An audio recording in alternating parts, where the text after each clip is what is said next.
నిజామాబాద్ జిల్లాలోని మెజారిటీ మున్సిపాలిటీలో హస్తం పార్టీ పాగా వేసింది. ఆర్మూరు, భీమ్గల్ మున్సిపాలిటీలను కాంగ్రెస్ పార్టీ సొంతం చేసుకుంది. బోధన్లో ఏ పార్టీకి స్పష్టమైన మెజారిటీ రాకపోవడంతో హంగ్ ఏర్పడింది.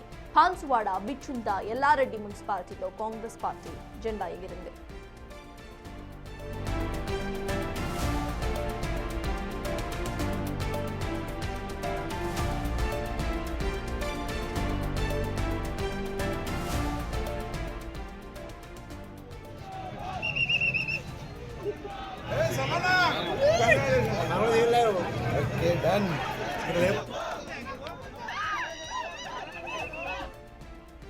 ఇదే అంశంపై పూర్తి డీటెయిల్స్ మా ప్రతినిధి రాజేష్ అందిస్తారు. రాజేష్, చెప్పండి. ఉమ్మడి నిజామాబాద్ జిల్లాలో మెజారిటీ మున్సిపాలిటీస్ లో ఇటు హస్తం పార్టీ కైవసం చేసుకున్నట్టుగా తెలుస్తోంది. ఇక్కడ మిగతా పార్టీలకు ఏ రకంగా గెలుపు ఓటములు వచ్చాయి, అసలు అక్కడ అప్డేట్స్ ఏంటి రాజేష్? సత్తాజ్, ఉమ్మడి నిజామాబాద్ జిల్లాకు సంబంధించి ఇప్పటివరకే జరిగిన సర్వేలు కావచ్చు, చాలా వరకు కూడా తారుమారైనాయని చెప్పుకోవచ్చు. ఎందుకంటే ఉమ్మడి నిజామాబాద్ జిల్లాకు సంబంధించిన ఇప్పటివరకు భీమ్గల్, ఆర్మూర్, బిచ్చుకుంద, ఎల్లారెడ్డి, బాన్స్వాడ ఇవి ప్రస్తుతానికి కాంగ్రెస్ కైవసం చేసుకుంది. హస్తం పార్టీగా గెలుచుకుందని చెప్పుకోవచ్చు. ఇక్కడ చైర్మన్గా కాంగ్రెస్ గెలుపొందింది. అయితే బోధన్లో ఎంఐఎంతో పాటు కాంగ్రెస్ పోటీ పడిన సందర్భంలో అక్కడ హంగ్ ఏర్పడింది. ఒక సీటుకి సంబంధించి కొద్దిగా మెజార్టీ తక్కువ కావడంతో ఈ రెండు పార్టీల మధ్య హంగ్ ఏర్పడింది.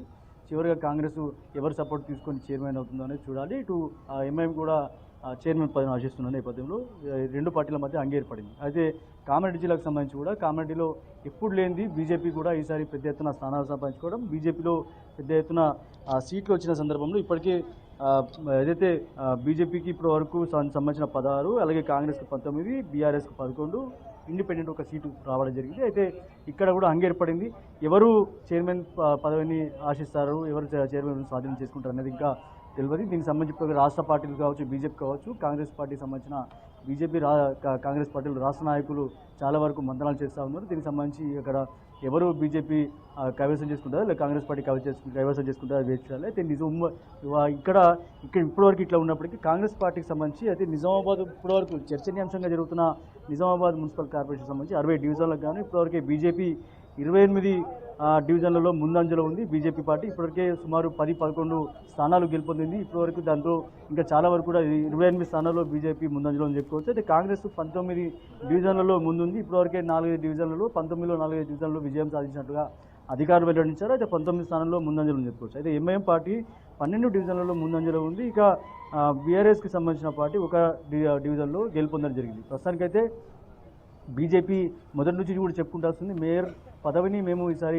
కైవసం చేసుకుంటామని చెప్పి గతంలో 28 స్థానాలు సాధించుకున్నప్పుడు అప్పుడు కొద్దిగా మిస్ అయిందని చెప్పి ఈసారి మాత్రం మన ఇందూరు మన మేయర్ పేరుతో ప్రజల్లోకి వెళ్ళింది. ముఖ్యంగా యూత్ని కావచ్చు, లేకపోతే ప్రజల్ని కావచ్చు ఆకర్షించే విధంగా నైజాం ప్రభుత్వాన్ని లేకపోతే నైజాం ఆ పదాన్ని వాడకుండా నిజామాబాద్ పేరుని మార్చాలి, నిజామాబాద్ పేరును మార్చి ఇందూరు పేరుగా మారుస్తామని ఏదైతే నినాదం తీసుకెళ్ళో అది బలంగా వెళ్ళినట్టుగా తెలుస్తుంది. ఈ నేపథ్యంలోనే ఇప్పటివరకు 28 స్థానాల్లో బీజేపీ ముందంజలో ఉంది. కాంగ్రెస్ పార్టీ మన నిజామాబాద్ మన అభివృద్ధి పేరుతో ముందుకు సాగినప్పటికీ ఇక్కడ కాంగ్రెస్ పార్టీ 19 డివిజన్లకు ముందంజలో అని చెప్పుకోవచ్చు. మొత్తంగా ఇంకా 28 స్థానాల్లో ముందంజలో ఉన్న బీజేపీకి ఎక్స్ అఫీషియల్స్తో పాటు కలిపితే మొత్తం 5 ఎక్స్ అఫీషియల్స్ ఉన్నాయి.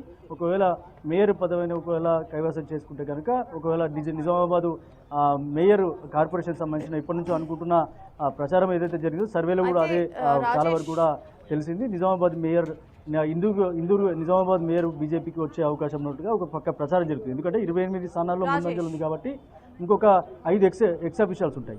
దీంట్లో బీజేపీ ముందంజలు అని చెప్పుకోవచ్చు. ఇక కాంగ్రెస్ పార్టీ 19 డివిజన్లలో ముందంజలు ఉంది. ఎంఐఎంతో కలుపుకొని ఒక మేయర్ స్థానం రాజేష్, ప్రెసెంట్ చూస్తున్నాం ఇటు ఇండిపెండెంట్ అభ్యర్థులు ఎంతమంది వరకు అక్కడ పోటీ చేశారు, ఎంతమంది ముందంజలో ఉన్నారు, అండ్ వాళ్ళకి సంబంధించి ఇటు బీజేపీ అండ్ కాంగ్రెస్ ముందంజలో కొనసాగుతున్నాయి కాబట్టి 1 and 2 ప్లేసెస్లో వాళ్ళు ఏ రకంగా ఇండిపెండెంట్ క్యాండిడేట్స్ ఎవరైతే ఉన్నారో వాళ్ళ పార్టీలోకి తీసుకునే వ్యూహాలను ఎలా రచిస్తున్నారు అనుకోవాలి?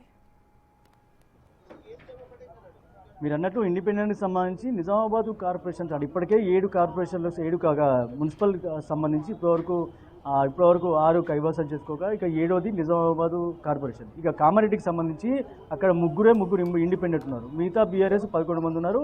ఇక దానికి సంబంధించి ఇప్పటివరకు ఎవరైతే ఇప్పటివరకు కాంగ్రెస్ 19 ఉండగా బీజేపీ 16 స్థానాలు సాధించుకుంది కామారెడ్డిలో. అయితే ఒకవేళ బీజేపీ పార్టీ ఒకవేళ బీఆర్ఎస్ సపోర్ట్ తీసుకుంటుందా, లేకపోతే ఇండిపెండెన్స్ ముగ్గురు ఎవరుతున్నారో వాటి సపోర్ట్ తీసుకుంటుందా అది వేచి చూడాలి. అయితే కాంగ్రెస్ పార్టీ 19 స్థానాలు తీసుకుంటే ఇటు బీఆర్ఎస్ 11 స్థానాలు తీసుకుంది. ఒకవేళ కాంగ్రెస్ పార్టీకి బీఆర్ఎస్ సపోర్ట్ చేస్తే కనుక ఇటు ఇండిపెండెంట్ కూడా సపోర్ట్ చేస్తే కనుక కాంగ్రెస్ పార్టీ చైర్మన్ తీసుకునే అవకాశం ఉంటుంది కామారెడ్డి.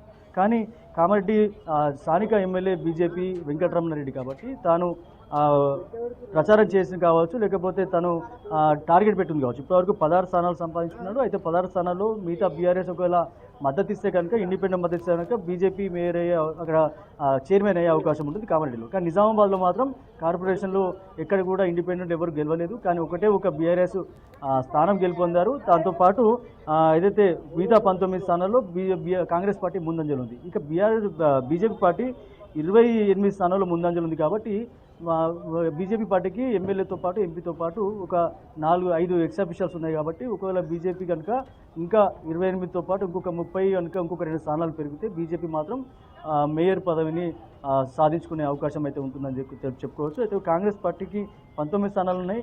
19 స్థానాలతో పాటు ఎంఐఎం సంబంధించిన 12 ఉన్నాయి. కాబట్టి వాళ్ళు ఒకవేళ సపోర్ట్ చేసి ఎవరైతే బీఆర్ఎస్ సపోర్ట్ తీసుకుంటారో ఇటు కాంగ్రెస్ పార్టీ కూడా సపోర్ట్ తీసుకునే అవకాశం ఉంది. కానీ ఒక విధంగా అయితే నిజామాబాద్ కార్పొరేషన్ మాత్రం రాష్ట్ర వ్యాప్తంగా చర్చనీయాంశమైంది. ఎవరు మేయర్ పదవిని సాధించుకుంటారనేది వేచి చూడాల్సిన అవసరం అవుతుంది. Thank you Rajesh.